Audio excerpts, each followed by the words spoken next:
Hello friends, my name is Kajal और आप सभी का स्वागत है मेरे चैनल पर। और आज की इस वीडियो में हम डिस्कस करने वाले हैं यूपीडीएलएड फर्स्ट सेमेस्टर सब्जेक्ट कंप्यूटर। ठीक है, और जैसे कि फ्रेंड्स आप सभी को हम बता दें कि इस क्लास की जो टाइमिंग होती है वो रात के 10 बजे होती है। ठीक है, और डेली हम फर्स्ट सेमेस्टर का एक सब्जेक्ट का मॉक टेस्ट डिस्कस करते हैं। तो आज का जो हमारा सब्जेक्ट है वो है कंप्यूटर, और ये आज के जितने भी प्रश्न हैं बहुत ही महत्वपूर्ण है। ठीक है, तो चलिए फ्रेंड्स शुरू करते हैं। सबसे पहले अगर आप मेरे चैनल पर पहली बार विजिट कर रहे हो तो चैनल को सब्सक्राइब कर सकते हो, वीडियो को लाइक कर दीजिए और अपने फ्रेंड्स मित्रों को शेयर कर दीजिए। चलिए शुरू करते हैं। सबसे पहला आपका क्वेश्चन है कि प्रथम विद्युत कंप्यूटर का क्या नाम है। आई थिंक हमने 2 या 3 दिन पहले इस पर डिस्कस भी किया था। Apple 1, Intel 1, Pioneer 1, mark 1। तो प्रथम विद्युत कंप्यूटर का क्या नाम है आप सभी को कमेंट्स बॉक्स में कमेंट्स करके बताने हैं। आप सभी को जो टाइमिंग दी जाएगी वो 5 सेकेंड की टाइमिंग दी जाएगी। चलिए बताइए।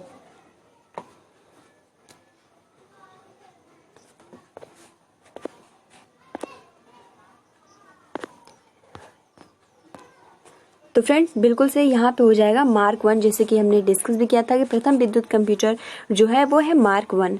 अगला जो आपका प्रश्न है कि इंटीग्रेटेड सर्किट किसे कहते हैं। ऑप्शन ए जर्मेनियम के एक टुकड़े को, सिलिकॉन के एक सामान्य सेमीकंडक्टर चिप, सूक्ष्म परिपथ को, सिलिकॉन के एक टुकड़े को, उपयोग सभी। तो बताइए फ्रेंड्स कि इंटीग्रेटेड सर्किट किसे कहते हैं।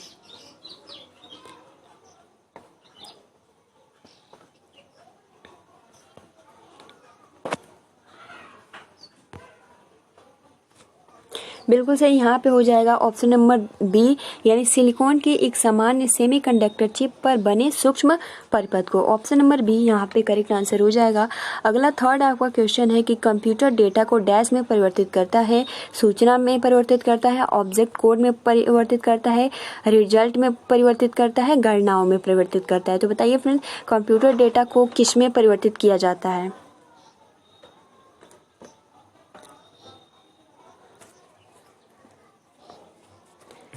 बिल्कुल सही फ्रेंड्स, यहाँ पे हो जाएगा ऑप्शन नंबर और, यानी कंप्यूटर डेटा को सूचना में परिवर्तित करता है। अगला आपका प्रश्न है कि सूचना की सबसे छोटी यूनिट कौन सी है। Bit, byte, nibble, memory. तो सूचना की सबसे छोटी यूनिट है, बताइए फ्रेंड्स क्या होगा।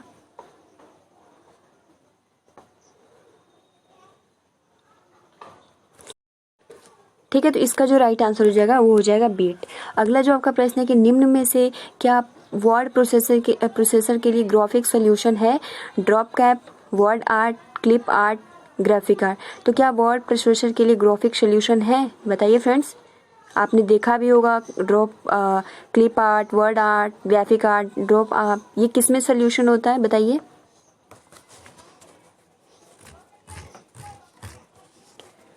तो फ्रेंड्स यहाँ पे हो जाएगा clip art, option number C. अगला जो आपका क्वेश्चन है कि टेप ड्राइव डेटा को डैश एक्सेस ऑफर करता है। टाइमली को, स्पोरेडिक को, रैंडम को, सिक्वेंशियल को।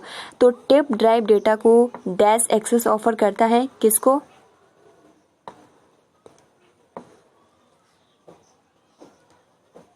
देखिए फ्रेंड्स यहाँ पे हो जाएगा सिक्वेंशियल। ठीक है, टेप ड्राइव डेटा को सिक्वेंशियल एक्सेस ऑफर करता है। ऑप्शन नंबर डी यहाँ पे करेक्ट हो जाएगा। मानव द्वारा सबसे पहले प्रयोग किए जाने वाला गणना यंत्र का नाम है अबेकस, कैलकुलेटर, एनालिटिकल इंजन, इनमें से कोई नहीं।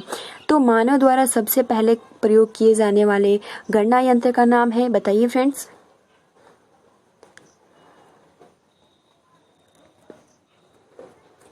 तो फ्रेंड्स यहाँ पे हो जाएगा अबेकस। ठीक है, ऑप्शन नंबर और यहाँ पे करेक्ट आंसर हो जाएगा। अगला आपका प्रश्न है कि .doc किसका उदाहरण है। डेटाबेस का, डोमेन का, एक्सटेंशन का, प्रोटोकॉल का। बताइए फ्रेंड .doc किसका उदाहरण है, आपने देखा भी होगा।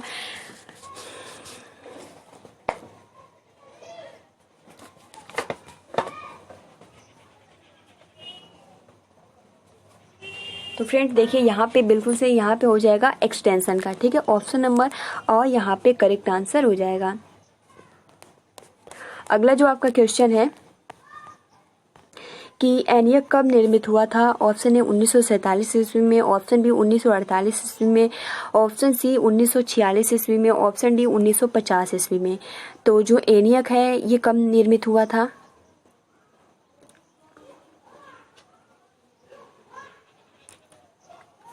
बिल्कुल सही फ्रेंड्स, यहाँ पे हो जाएगा जो ENIAC है वो 1946 ईस्वी में निर्मित हुआ था। अगला जो आपका प्रश्न है कि कॉलम तथा पंक्तियों के प्रतिच्छेद बिंदु को डैश कहते हैं। ब्लॉक, कॉलम, सेल, पंक्तियाँ। तो कॉलम तथा जो पंक्तियों के प्रतिच्छेद बिंदु को क्या कहते हैं बताइए फ्रेंड। 10 का आंसर क्या होगा। अगर आपने एक्सेल चलाया होगा तो आप बहुत ही आसानी के साथ उसमें रो कॉलम होता है, ठीक है। तो बिल्कुल सही यहाँ पे हो जाएगा सेल, ठीक है। ऑप्शन नंबर सी यहाँ पे, क्योंकि रो और कॉलम को मिलाकर सेल का निर्माण होता है। अब देखिए अगला जो आपका प्रश्न है 11 नंबर की, एक पावर पॉइंट प्रेजेंटेशन निम्न में से किसका संग्रह है। आउटलाइनों का, स्लाइडों का, हेड आउट्स का, ये सभी। तो एक पावर पॉइंट प्रेजेंटेशन जो एक जिसे हम PPT भी कहते हैं, निम्न में से कौन कौन से इसमें जैसे कि संग्रह होते हैं। आउटलाइनों का होता है, स्लाइडों का होता है, हैंडलाइट्स का होता है, ये सभी। तो बताइए फ्रेंड्स 11th का आंसर क्या होगा। अगर आपने PPT चलाया होगा तो इसका आंसर आप बहुत ही करेक्ट देंगे। बिल्कुल सही। देखिए एक पावर पॉइंट जो PPT होता है उसमें आउटलाइन भी आप कर सकते हो, ठीक है। आप टेबल्स भी बना सकते हो, स्लाइड भी बना सकते हो, यहाँ पे हैंड आउट्स भी कर सकते हो। तो इसलिए यहाँ पे ये सभी करेक्ट आंसर हो जाएगा। अगला आपका 12 नंबर प्रश्न है कि विनिर्माण के समय रिकॉर्ड किया गया डिस्क का कंटेंट जिसे यूजर चेंज या इरेज नहीं कर सकता है निम्नलिखित होता है। केवल मेमोरी, केवल राइट, केवल रीड, केवल रन। तो बताइए फ्रेंड्स विनिर्माण के समय रिकॉर्ड किया गया डिस्क का कंटेंट जिसे यूजर चेंज या उसे मिटा नहीं सकता है, इरेज नहीं कर सकता है, निम्नलिखित होता है। केवल मेमोरी, केवल राइट, केवल रीड, केवल रन। तो बताइए फ्रेंड 12 का आंसर क्या होगा। तो फ्रेंड्स यहाँ पे हो जाएगा रीड, ठीक है। यहाँ पे option number C correct answer हो जाएगा। और अगला जो आपका प्रश्न है कि निम्नलिखित में से किस बैंक ने पॉइंट ऑफ सेल यानी आप कह सकते हो शॉर्ट में POS यानी किस बैंक ने पॉइंट ऑफ सेल से नकद धन निकासी की सुविधा अपने डेबिट कार्ड धारकों को उपलब्ध करा दी है। भारतीय state bank, Punjab national bank. बहुत ही महत्वपूर्ण ये प्रश्न है, ठीक है। ICICI बैंक, ठीक है। HDFC bank. तो बताइए कि पॉइंट ऑफ सेल से नकद धन निकासी की सुविधा अपने डेबिट कार्ड धारकों को उपलब्ध करा दी है। कौन सा बैंक है जिसे हम POS भी बोलते हैं। तो फ्रेंड्स यहाँ पे हो जाएगा ICICI बैंक, ठीक है। ऑप्शन नंबर यहाँ पे और सबसे बेस्ट ये बैंक होता है, ठीक है, ICICI बैंक। तो ऑप्शन नंबर यहाँ पे सी करेक्ट आंसर हो जाएगा। अगला जो आपका प्रश्न है कि यूजर अपनी पर्सनल फाइल और फोल्डर डैश में रख सकते हैं। माई फोल्डर में, माई डॉक्यूमेंट में, माई फाइल्स में, माई टेक्स्ट में। तो जो भी जैसे आप यूजर होते हैं, आप कंप्यूटर चलाते हैं या अपना फोन चलाते हो, तो किसी भी फाइल और फोल्डर को किस में रख सकते हो ये आप सभी को बताना है। तो फ्रेंड देखिए यहाँ पे हम अपने माई डॉक्यूमेंट्स में किसी भी फाइल फोल्डर को रख सकते हैं। ऑप्शन नंबर यहाँ पे बी करेक्ट आंसर हो जाएगा। अगला जो आपका प्रश्न है कि डैश एक सेंट्रल कंप्यूटर है जो बहुत से PCS वर्क स्टेशनों और अन्य कंप्यूटरों के लिए डेटा और प्रोग्रामों का संग्रह रखता है। Option A supercomputer, option B minicomputer, option C laptop server. तो बताइए फ्रेंड्स कौन सा ऐसा कंप्यूटर है जिसे हम सेंट्रल कंप्यूटर कहते हैं जो बहुत सी PCS वर्क स्टेशनों और अन्य कंप्यूटरों के लिए डेटा और प्रोग्रामों का संग्रह रखता है। सुपर कंप्यूटर हो जाएगा, मिनी कंप्यूटर हो जाएगा, लैपटॉप हो जाएगा या फिर सर्वर होगा। बताइए।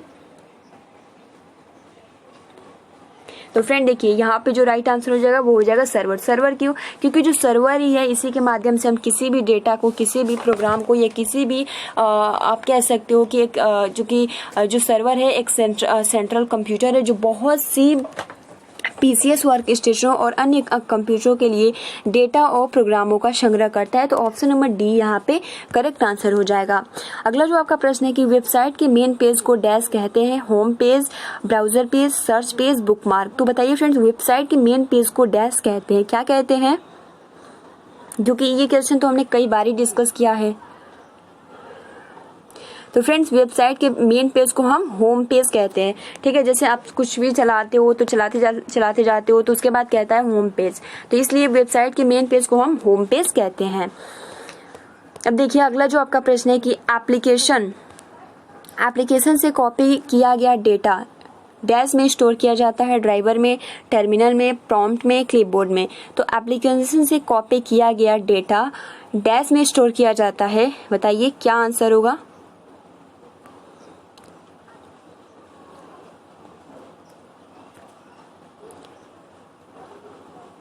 तो देखिए फ्रेंड्स, हम जब किसी भी पीडीएफ को डाउनलोड करते हैं तो वो बहुत सारे ऑप्शन पूछता है, वो ड्राइव पूछता है और भी बहुत सारे ऑप्शन पूछता है। तो देखिए यहाँ पर जो करेक्ट आंसर हो जाएगा, कह रहा है कि एप्लीकेशन से कॉपी किया गया डेटा किस में हम स्टोर करते हैं, तो वो आपका आंसर हो जाएगा, वो हो जाएगा क्लिप बोर्ड। ठीक है, ऑप्शन नंबर यहाँ पे डी करेक्ट आंसर हो जाएगा। 18 नंबर आपका क्वेश्चन है कि किसी वर्तमान डॉक्यूमेंट के चेंज करने को डॉक्यूमेंट डैश कहते हैं, क्रिएटिंग, डिलीटिंग, एडिटिंग, एडजस्टिंग।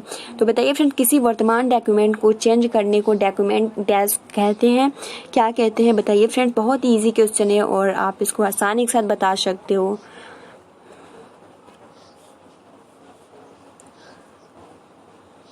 तो फ्रेंड्स, किसी वर्तमान डॉक्यूमेंट के चेंज करने को डॉक्यूमेंट को हम क्या बोलते हैं? तो आप बोलते हो सिंपल कुछ भी चीज को एडिट करना, तो यहाँ पे हो जाएगा एडिटिंग। ठीक है, 18 क्वेश्चन का ऑप्शन नंबर सी, यानी कोई भी ऐसा डॉक्यूमेंट है, कोई भी ऐसा पिक है, आप यानी कुछ भी एडिट करते हो, उसमें कुछ चेंजेस लाते हो, परिवर्तन लाते हो, तो उसको हम एडिटिंग बोलते हैं। ऑप्शन नंबर सी यहाँ पे करेक्ट आंसर हो जाएगा। 19 नंबर आपका प्रश्न है कि स्प्रेडशीट प्रोग्राम में डैश से संबंध वर्कशीट और डॉक्यूमेंट होते हैं, वर्कबुक, कॉलम, शेल, फॉर्मूला। यानी स्प्रेडशीट जो प्रोग्राम होता है, क्योंकि जो आपका एक्सेल होता है वो क्या होता है, स्प्रेडशीट प्रोग्राम होता है। तो यहाँ पे ये पूछ रहा है कि स्प्रेडशीट प्रोग्राम में डैश से संबंध वर्कशीट और डॉक्यूमेंट होते हैं, तो क्या होते हैं, ये आप सभी को कमेंट्स बताना है।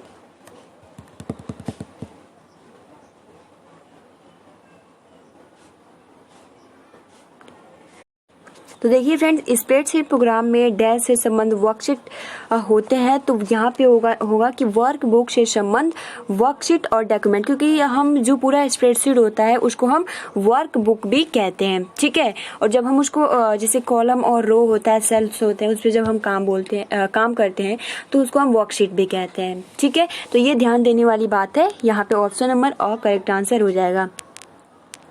अगला जो आपका क्वेश्चन है कि निम्नलिखित में से कौन सा इनपुट डिवाइस नहीं है? Keyboard, monitor, joystick, microphone. तो निम्नलिखित में से कौन सा इनपुट डिवाइस नहीं है, ये आप सभी को बताना है। कीबोर्ड होगा, जॉयस्टिक होगा, माइक्रोफोन होगा, मॉनिटर होगा। तो बहुत इजी क्वेश्चन है, आप इसका आंसर आसानी के साथ कर सकते हो। तो फ्रेंड देखिए, यहाँ पे जो राइट आंसर हो जाएगा वो हो जाएगा यहाँ पे ऑप्शन नंबर बी, यानी जो आपका मॉनिटर है ये आउटपुट डिवाइस है, इनपुट डिवाइस नहीं है। अगला जो आपका प्रश्न है कि सभी वर्ड डॉक्यूमेंट्स के लिए डिफॉल्ट फाइल एक्सटेंशन क्या होता है? .txt, .word, .file, .doc। तो फ्रेंड जस्ट अभी हमने इस क्वेश्चन को डिस्कस भी किया था, आप सभी का आंसर बिल्कुल सही आने चाहिए। ठीक है, जैसे कि मैंने पूछा भी था कि .doc का उदाहरण है, तो आंसर था एक्सटेंशन। तो फ्रेंड देखिए, यहाँ भी इस तरीके से भी क्वेश्चन पूछ सकता है कि सभी वर्ड डॉक्यूमेंट्स के लिए डिफॉल्ट फाइल एक्सटेंशन क्या होता है? .text, .word, .file। तो फ्रेंड्स यहाँ पे हो जाएगा .doc। ठीक है, यानी डॉक्यूमेंट्स। अगला जो आपका प्रश्न है कि किसी स्लाइड में टेक्स्ट को जोड़ने के लिए निम्न में से किसका प्रयोग करते हैं? टेक्स्ट प्लेस होल्डर का, टेक्स्ट लेयर का, कमेंट्स बॉक्स का, ये सभी। तो किसी भी स्लाइड में अगर हमको कोई हमारा स्लाइड होता है उसमें हमें टेक्स्ट जोड़ना है, ठीक है, तो निम्न में से किसका प्रयोग करते हैं, किसका यूज करते हैं? टेक्स्ट प्लेस होल्डर का, टेक्स्ट लेयर का, कमेंट्स बॉक्स का, ये सभी। तो 22 का आंसर क्या होगा? तो फ्रेंड देखिए, यहाँ पे जो हम यूज करते हैं वो करते हैं टेक्स्ट प्लेस होल्डर का। ठीक है, यानी अगर कोई भी स्लाइड है, अगर हम उसमें कुछ लिखना चाहते हैं, टेक्स्ट को जोड़ना चाहते हैं, तो उस टाइम जिसका हम यूज करते हैं वो जोड़ते हैं टेक्स्ट प्लेस होल्डर का। ठीक है, कहीं कहीं पे कॉमन जैसे कि कुछ हम कोई पिक होता है, ठीक है, जब उस पर हम क्लिक करते हैं तो कमेंट्स बॉक्स जैसे आ जाता है और वहाँ इन्फॉर्मेशन होता है। बट यहाँ अगर सिंपल, अगर यहाँ पे जो आंसर हो जाएगा वो हो जाएगा टेक्स्ट प्लेस होल्डर। अगला जो आपका प्रश्न है कि निम्न में से कौन सी नेटवर्क डिवाइसेस नहीं है?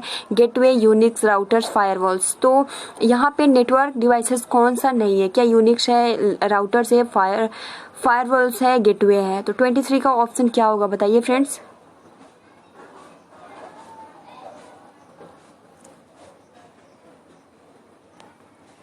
तो देखिए फ्रेंड्स, यहाँ पे आपका निम्न में से कौन सी नेटवर्क डिवाइसेस, क्योंकि नेटवर्क जो है यूनिक्स जो है आपका नेटवर्क डिवाइसेस नहीं है। गेटवे हो गया, राउटर्स हो गया, फायरवॉल्स हो गया, ये नेटवर्क डिवाइसेस है, बट जो यूनिक्स है ये आपका डिवाइसेस नेटवर्क डिवाइसेस नहीं है। ठीक है, नेटवर्क डिवाइसेस।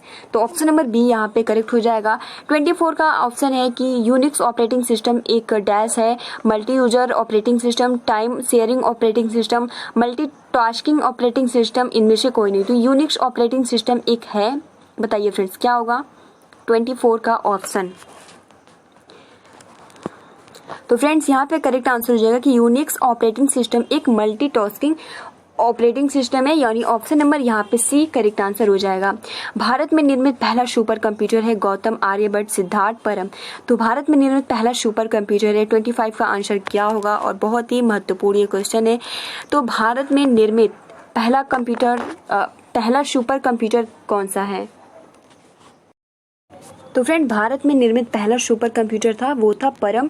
ठीक है, परम 8000 भी कहते हैं। ठीक है, और परम यहाँ पे राइट आंसर हो जाएगा। अगला आपका प्रश्न है कि स्कैनर डैश स्कैन करता है पिक्चर्स को, टेक्स्ट को, ए एवं बी दोनों को, न पिक्चर और न टेक्स्ट। तो जो स्कैनर होता है वो किसको, अगर आप स्कैनर का यूज करते होंगे तो आप बहुत ही आसानी के साथ इसका आंसर कर सकते हो। 26 का आंसर क्या होगा बताइए फ्रेंड्स।